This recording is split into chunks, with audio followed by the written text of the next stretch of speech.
অবৈধ অস্ত্র উদ্ধারে আবারও যৌথ বাহিনী অভিযান শুরু হচ্ছে বলে জানিয়েছেন অন্তর্বর্তীকালীন সরকারের স্থানীয় সরকার, পল্লী উন্নয়ন ও সমবায় এবং যুব ও ক্রীড়া উপদেষ্টা আসিফ মাহমুদ সজীব ভূঁইয়া।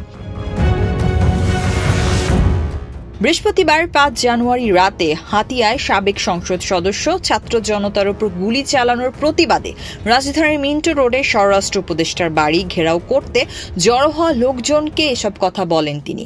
যেই অভিযান প্রথম দিকে টাস্কফোর্সের হয়েছিল, আবার পুনরায় যেই সম্মিলিত যৌথ বাহিনী আছে সেই যৌথ বাহিনীর অভিযান অতি ইফেক্টিভভাবে যাতে আবার পরিচালনা করা যায় এবং যে অস্ত্রগুলো জনগণের জন্য হুমকি স্বরূপ এখনও বাইরে আছে সেগুলো দ্রুত উদ্ধার করার জন্য আমরা সরকারের সর্বোচ্চ পর্যায় থেকে নির্দেশনা দিব এবং আপনারা খুব দ্রুতই এর দৃশ্যমান সাফল্য দেখতে পাবেন।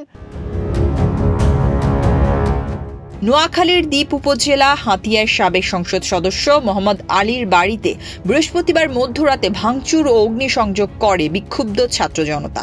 সে সময় ছাত্র জনতার মিছিলে গুলি করা হয় বলে অভিযোগ করেছেন বৈষম্য বিরোধী ছাত্র আন্দোলনের নেতারা। এ সময় উপদেষ্টা বলেন, পুলিশের লুট হওয়া অস্ত্র এখনও উদ্ধার হয়নি এবং সেগুলো জনগণের বিরুদ্ধে ব্যবহারের চেষ্টা চলছে।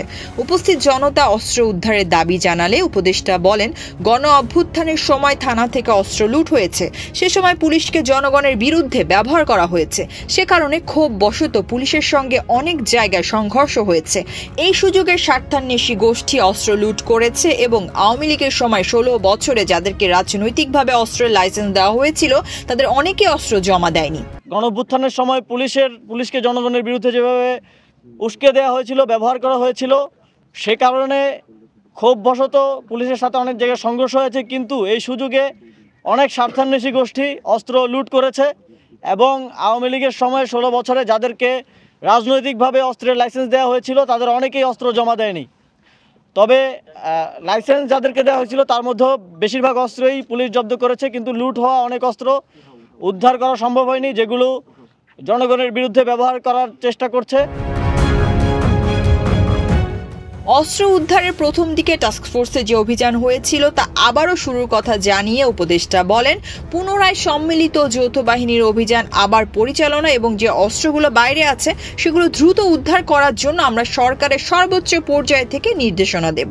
এটা নিশ্চিত করতে চাই যে কোনো পরাজিত ফ্যাসিবাদী শক্তি যদি এই দেশের জনগণের জন্য হুমকি হয়ে ওঠে তাদেরকে বিন্দুমাত্র ছাড় দেওয়া হবে না। উপদেষ্টা আরও বলেন, লাইসেন্স দেওয়া অস্ত্র বেশিরভাগই পুলিশ জমা নিয়েছে, কিন্তু লুট হওয়া অনেক অস্ত্র উদ্ধার করা সম্ভব হয়নি, যেগুলো জনগণের বিরুদ্ধে ব্যবহার করার চেষ্টা চলছে। পরাজিত ফ্যাসিবাদী শক্তি বিভিন্ন জায়গা থেকে আরও অস্ত্র বাংলাদেশে ঢোকানোর ও দেশের পরিস্থিতি অস্থিতিশীল করার চেষ্টা করছে।